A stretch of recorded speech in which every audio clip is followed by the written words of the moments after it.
Assalamualaikum warahmatullahi wabarakatuh. Sebelumnya yang terhormat Bapak Darta MPD selaku dosen pengampu mata kuliah pemahaman tentang peserta didik dan pembelajarannya, juga teman-teman yang berbahagia.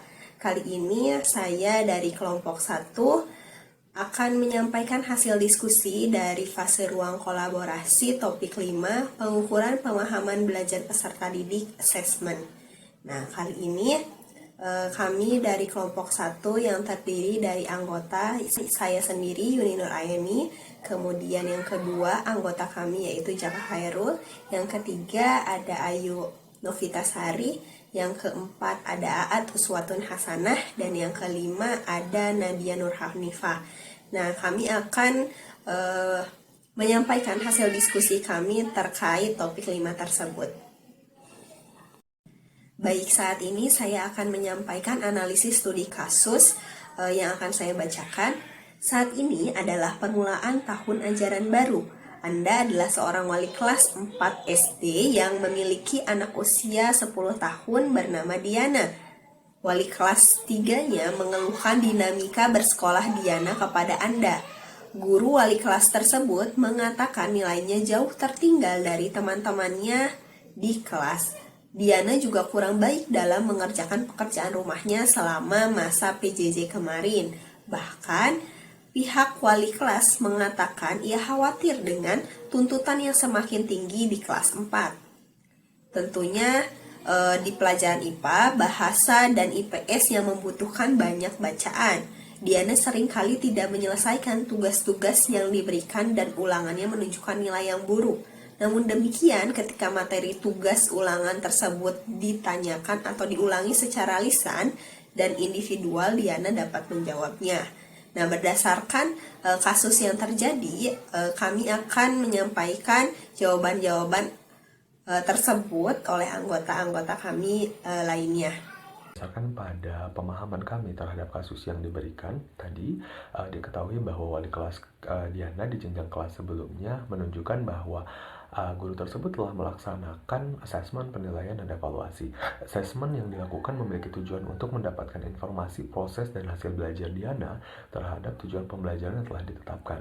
Kemudian setelah memperoleh hasil asesmen, guru tersebut melakukan penilaian dan membandingkannya dengan teman-teman Diana yang lain. Dan ternyata diketahui bahwa nilai Diana jauh tertinggal dari teman-teman di kelasnya. Evaluasi dilakukan guru tersebut dan diketahui bahwa ketika diberikan materi, tugas, ataupun ulasan secara lisan dan individual, ternyata Diana mampu menjawabnya.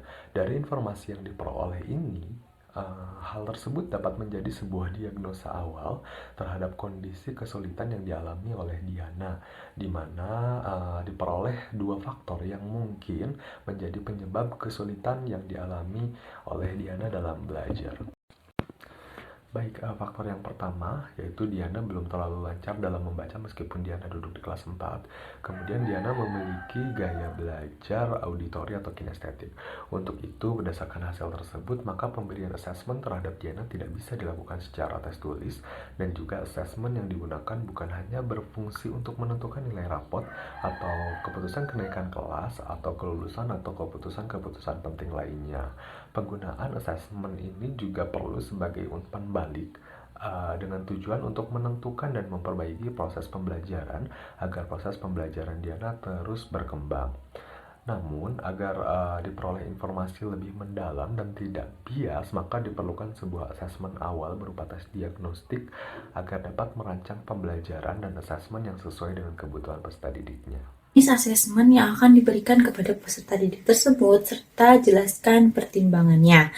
Dengan diperolehnya informasi dari wali kelas Diana pada saat kelas 3, informasi tersebut dapat dijadikan sebagai diagnosa awal serta dijadikan bahan pertimbangan, maka asesmen yang dapat diberikan kepada Diana adalah asesmen performa atau performance assessment. Performance assessment merupakan salah satu jenis asesmen yang meminta peserta didik agar dapat melakukan suatu demonstrasi bersamaan mengaplikasikan pengetahuan di berbagai situasi yang dikehendaki. Asesmen performa dapat berupa praktik, menghasilkan suatu produk, melakukan sebuah proyek, dan membuat suatu portofolio. Menurut Lai dalam Mahaini tahun 2017, asesmen performa memiliki beberapa kelebihan, diantaranya yang pertama dapat menjadi sebuah proses yang lebih memotivasi peserta didik karena mereka terlibat secara aktif dalam proses pembelajaran. Yang kedua, dapat memberikan contoh mengenai apa yang pendidik harus ajarkan dan apa yang harus dipelajari oleh peserta didik.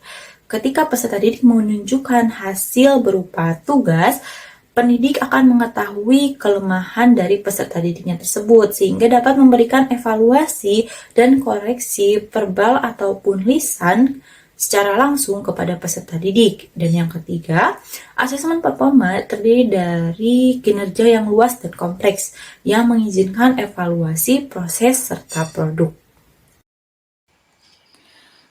Adapun langkah-langkah yang perlu diperhatikan dalam menyusun performance assessment menurut Kunandar, yang pertama menetapkan kompetensi dasar yang akan dinilai dengan teknik asesmen kinerja beserta indikatornya. Yang kedua, mengidentifikasi semua langkah-langkah penting yang diperlukan. Yang ketiga, menulis perilaku kemampuan-kemampuan spesifik penting yang diperlukan. Yang keempat, merumuskan kriteria kemampuan yang akan diukur. Yang kelima, mendefinisikan secara jelas tentang kriteria kemampuan yang akan diukur. Kemudian yang keenam, mengurutkan kriteria-kriteria kemampuan yang akan diukur berdasarkan urutan yang akan diamati. Dan yang terakhir, memeriksa kembali dan membandingkan dengan kriteria-kriteria kemampuan yang sebelumnya sudah dibuat oleh orang lain di lapangan. Ibrahim menyusun tahapan-tahapan pengimplementasian performance assessment ke dalam bagan sebagai berikut. Pertama-tama, pilih daftar penilaian tugas yang akan dinilai, kemudian tunjukkan dan diskusikan tugas sejenis yang berkualitas. Kaitkan unsur-unsur dalam tugas yang akan dilakukan siswa dengan daftar penilaian tugas. Lalu mintalah siswa menyelesaikan tugas dengan dibimbing oleh daftar penilaian tugas. Selanjutnya, mintalah siswa melakukan penilaian diri dengan bantuan daftar penilaian tugas. Lalu mintalah siswa melakukan revisi atas pekerjaan menggunakan penilaian diri. Langkah selanjutnya, nilai proses produk dan penilaian diri dengan bantuan daftar penilaian tugas. Lalu, diskusikan penilaian ini dengan siswa secara individual. Dan langkah terakhir, secara periodik, nilailah secara keseluruhan pekerjaan siswa menggunakan rubrik penilaian. Kesimpulan apa yang dapat Anda tarik dari asesmen yang Anda desain dan lakukan tersebut? Nah, kesimpulan yang dapat kami tarik adalah bahwa bukan hanya dalam merancang sebuah pembelajaran saja yang perlu untuk mengenali karakteristik peserta didik, tetapi dalam merancang sebuah asesmen yang baik dan efektif juga perlu untuk mengenali karakteristik peserta didik agar proses pembelajaran dapat sesuai dengan tujuan pembelajaran yang ingin dicapai. Selain itu, pada kasus Diana tersebut, kami memahami bahwa setiap individu yang berada di dalam suatu kelas itu dapat memiliki karakteristik yang berbeda-beda, sehingga tidak bisa disamaratakan oleh pendidik. Oleh sebab itu, pendidik harus mampu memahami apa yang menjadi kebutuhan belajar peserta didiknya untuk dapat menentukan pengajaran dan asesmen yang seperti apa yang tepat serta efektif sesuai dengan kondisi dan kebutuhan peserta didik itu sendiri. Nah, itu dia jawaban-jawaban dari kelompok 1 atas hasil diskusi mengenai analisis studi kasus. Dalam menjawabnya, kami menggunakan beberapa referensi sebagai berikut. Nah, itu dia referensi-referensi yang kami gunakan. Mungkin itu saja yang dapat kelompok kami sampaikan. Terima kasih atas perhatiannya. Semoga apa yang kami sampaikan dapat diterima dengan baik oleh teman-teman penonton semuanya. Dan jika ada saran, mangga silahkan komentar di video berikut ini.